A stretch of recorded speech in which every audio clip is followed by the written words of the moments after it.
Hello and welcome to GW Bulletin, your daily dose of geospatial news. I am Sachin Awana and here are the latest happenings.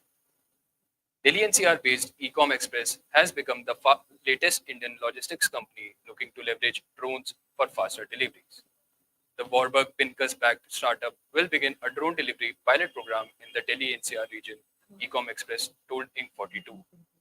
The company has partnered with drone startup Sky Air for the pilot program and plans to expand it in a staged manner. After Delhi, it will be launched in Bangalore and later in parts of Chandigarh. Open Cosmos, a UK-based space technology provider, has secured a 60 million euros contract from the European Space Agency to build an Earth observation constellation for Greece. This project, Greece's first flagship satellite endeavor, will consist of 7 satellites designed to deliver daily high-resolution imagery. The data collected will be instrumental in combating sea pollution and enhancing agricultural efficiency. The constellation, part of the Hellenic government's procurement of advanced satellite technology, aims to provide significant economic and environmental benefits for Greece and Europe. The satellites will join Open Cosmos's Open Constellation, a mutualized constellation, to become the largest shared infrastructure in space. The Northeastern Space Application Center will train about 50 women social workers in Meghalaya on the use of geospatial technology to further enhance their skills. The training will include equipment understanding, software demos, and methods used to acquire, process, and analyze data that has a geographic or spatial component. The two-day training will be imparted at the NISAC office at Umayam by May end in collaboration with the National Commission for Women and the Rombo Malgi Prabodhini. The women leaders will also be briefed on the various open source platforms provided by ISRO, and a hands-on experience will also be provided at the training. Revolve Space, a space technology startup with operations in Italy and the Netherlands, has successfully secured an investment of 2.6 million euros. The funding round was led by Primo Ventures through the Primo Space Fund with additional support from Takeoff, the Aerospace and Advanced Hardware Accelerator of CDP Venture Capital National Network. This investment will support the company's mission to improve small satellite performance through advanced mechanisms and high-performance power generation systems. Revolve Space provides small satellite manufacturers and constellation operators with affordable mechanisms and power systems by using a test-oriented, agile, and customer-centric approach. Eutelsat Group and YahClick have signed a memorandum of understanding allowing YahClick to utilize capacity on Eutelsat's geostationary satellite, Eutelsat Connect. The partnership between the two satellite operators supports Yahsat's strategic initiative to enhance its services and stimulate growth across its satellite broadband network in Africa. Under this agreement, Yahsat will hold exclusive rights to utilize Eutelsat's Connect capacity in Ethiopia, a rapidly expanding market in Africa, and potentially giving Yahsat a competitive edge in this key region. Eutelsat's Connect satellite will enhance Yahsat satellite network with a multi-year, multi-Gbps contract for delivery of high-speed internet connectivity across multiple African and Middle Eastern nations. Thanos Technologies and the Indian Farmers Fertilizer Co. have entered into a memorandum of agreement under which the agricultural drone design and manufacturing firm will facilitate aerial spraying of fertilizers over 10 lakh acres of farmland across Telangana, Andhra Pradesh, Gujarat, Madhya Pradesh, and Tamil Nadu.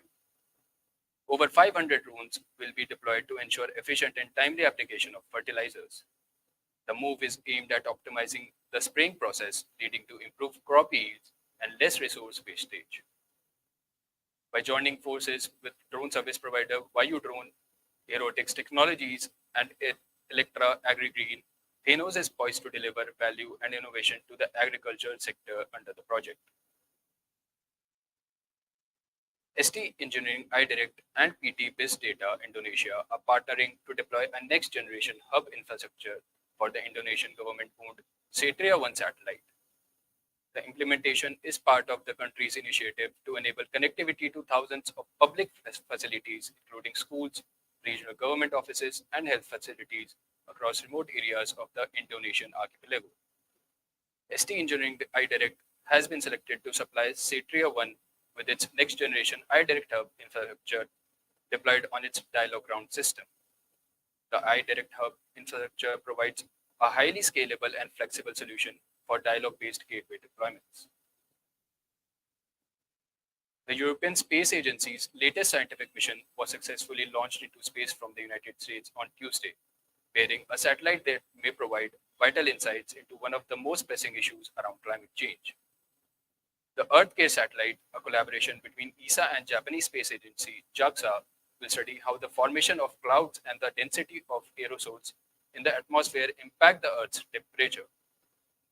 Obscured by low cloud cover at the Vandenberg Space Force Base in Southern California, the satellite lifted off the launchpad on board a SpaceX Falcon 9 launcher. Indian space tech startup Pixel is on course to launch 6 satellites in 2024 using ISRO rocket and Elon Musk-owned SpaceX, said Chief Executive Officer Aves Ahmed.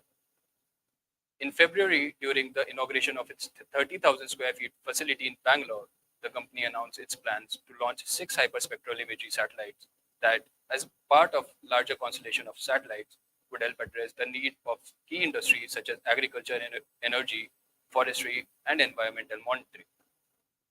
And with that, we come to the end of this live bulletin. See you tomorrow with more geospatial news from around the world.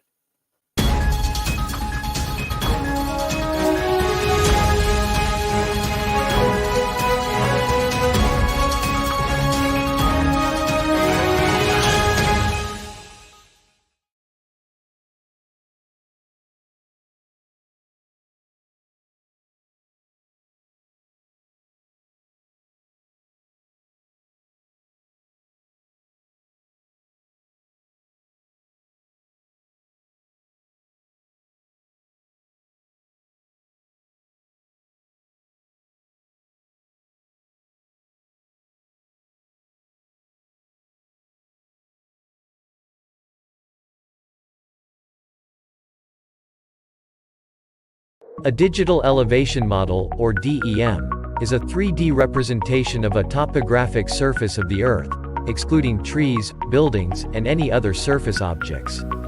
It's made up of a grid of elevation points. It can be used to create topographic maps, visualize landforms, and analyze terrain data. There are different ways to create a DEM. One popular method is using LiDAR to provide accurate elevation data. Another method is stereophotogrammetry, which uses 2 or more overlapping aerial photos to create a 3D model of the terrain. DEMs have many uses in various fields. In civil engineering, it can be used to design and plan infrastructure projects, like roads, bridges, and buildings. In natural resource management, it can be used to analyze soil erosion, floodplains, and deforestation. The military also uses DEMs to plan and execute operations in challenging terrain. There are many benefits of DEM. It provides accurate and detailed information about the terrain, which can be used to make better informed decisions. It also allows for 3D terrain visualization, which can be very useful for project planning and communication.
Hello, everyone.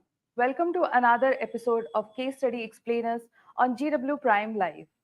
Today's episode is on off grid solar connectivity powering Kenya. It is estimated that as many as 624 million people are likely to get electricity connection by 2030 through the off grid solar home appliance market. According to the International Energy Agency, in 2016, more than 1 billion people lacked access to electricity, and it is estimated that even in 2030, about 600 million Africans will have access to electricity. The Kenyan government strives for 100% electricity access for all citizens by 2026. To achieve this, off grid or decentralized renewable energy solutions can help connect rural areas that have low electricity demand. Off grid solutions provide a cost effective and rapidly scalable way of connecting areas that are rural or have a high cost to connect to the grid. According to USAID's Kenya Power Sector Report, Kenya's off-grid sector faced two critical challenges. One is lack of an integrated strategy between Kenya's power's on-grid connections target and private sector off-grid connections development. And the second is nascent regulatory environment for private mini-grid players. In 2022, NG Energy Access, a leader in off grid clean energy solutions globally, was searching for ways to use data driven strategies to hasten the market adoption of NG solar appliances in Kenya. To find ways to connect with the highest potential customers in the market, NGEA outlined three interconnected attributes to identify and target potential customers in high density areas of Kenya with inconsistent access to the grid, those who can afford to repay consistently, and those who would be interested in purchasing NGEA's off grid solar home appliances. In order to do this, NGEA contacted Atlas AI, a predictive analytics business that leverages machine learning and high resolution geospatial data to deliver location based insights via its exclusive Aperture platform. To generate well informed recommendations, Atlas AI drew upon its location data, spending power, grid or connectivity area, population density data, and NG's experience in the market. The predictive model that forms the basis of these insights considers numerous demographic, infrastructure, and historical performance variables that Atlas AI has created and is only accessible through Aperture. Real time business intelligence dashboards and geographic visualization were made possible by Atlas AI's Aperture Demand Intelligence platform. The benefits were with the help of Atlas AI's Aperture platform, NGEA was able to determine the best areas of Kenya for growth. For utilizing the data, NGEA's sales teams were able to show how successful the aperture recommendation model was in the coast region through their performance. Return on investment, the coast region's regional manager fully utilized aperture recommendations to target specific areas, leading to a 48% increase in monthly sales. With this, we come to an end of this episode. See you in the next episode with another interesting case study. Have a nice day.